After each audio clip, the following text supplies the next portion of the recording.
when peace like a river attendeth my way, when sorrows like sea billows roll, whatever my lot, thou hast taught me to say, it is well with my soul. A favorite hymn describes a soul-searching journey chronicled straight from the heart. I would hear things from the doctors and I would immediately go type because I didn't want to forget. Amy Ross began blogging in late 2020 when she, son Aaron, and husband Adam learned their family was growing. I remember taking a pregnancy test and the line popping up immediately. So when she's like, oh, I'm pregnant, I'm like, whoa, it was nuts. But in a heartbeat, the tide turned as this story's next entry transcribed a test of faith. Tell me when things started to change and you learned that this would be a complicated pregnancy for a variety of reasons. Initially in the ultrasound, everything looked fine, but I know that when I was in the waiting room waiting to speak to the doctor, I was waiting for a little while. The scan revealed an abnormality, a congenital heart defect, or CHD. You can see that this right ventricle squeezes quite well, and this left ventricle just doesn't.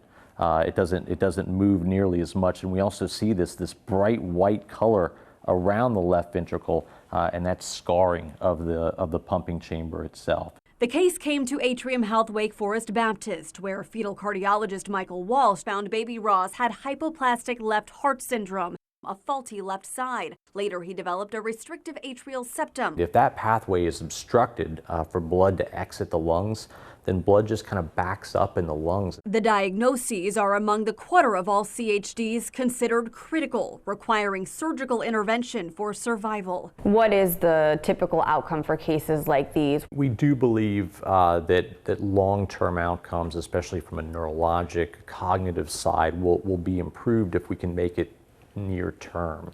But not all babies allow us to wait that long. 2 weeks before a scheduled delivery at Levine Children's Hospital in Charlotte, where Amy and Adam had just left a consult, the baby flipped the script too early. And it felt like we were home for 5 minutes and her water broke. They rushed back and prepped for surgery, leaning on prayer and each other. I remember trying to calm him, and I said to him, look at all these angels that God has brought to surround us right now.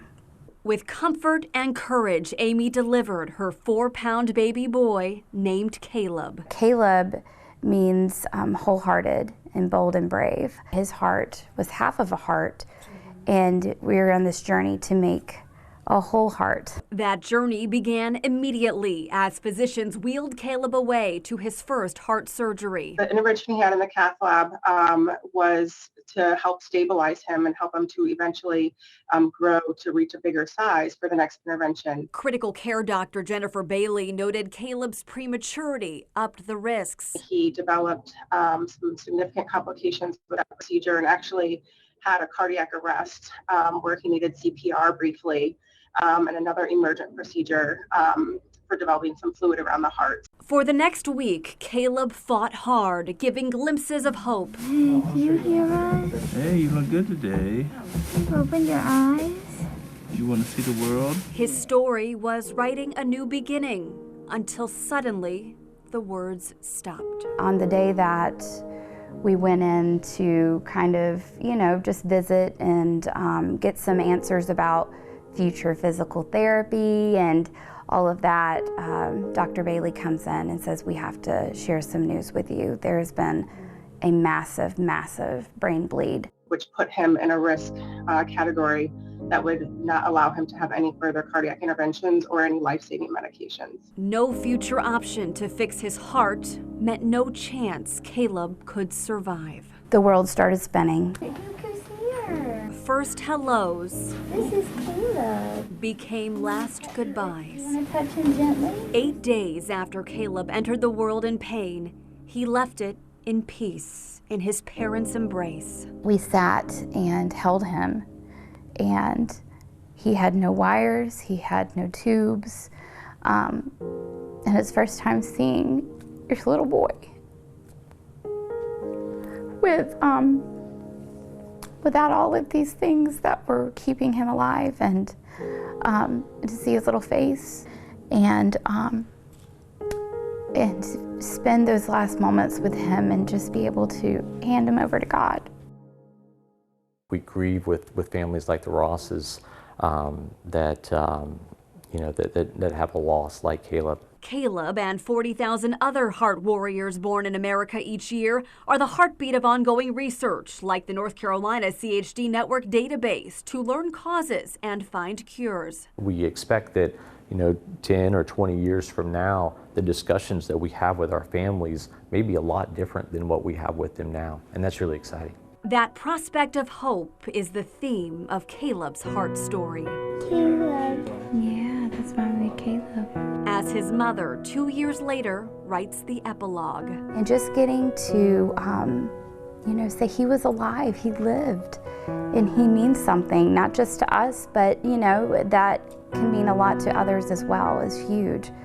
So spreading awareness is such an important thing for us. She credits her strength in faith to a messenger from God, appropriately named Gabriel. It's a heart.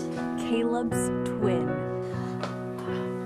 Yes, the entire time there were two hearts beating as one. Okay.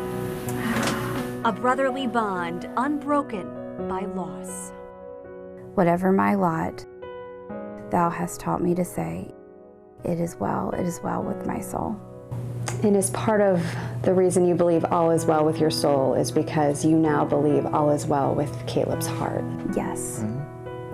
Yeah, we found a lot of peace in knowing that he's now okay and he's healed, and we will see him one day again. Until then, they vowed to love, like Caleb, wholeheartedly. And that's not Gabe's. Whose is that? Caleb's. In High Point, Megan Malaris, WFMY News 2.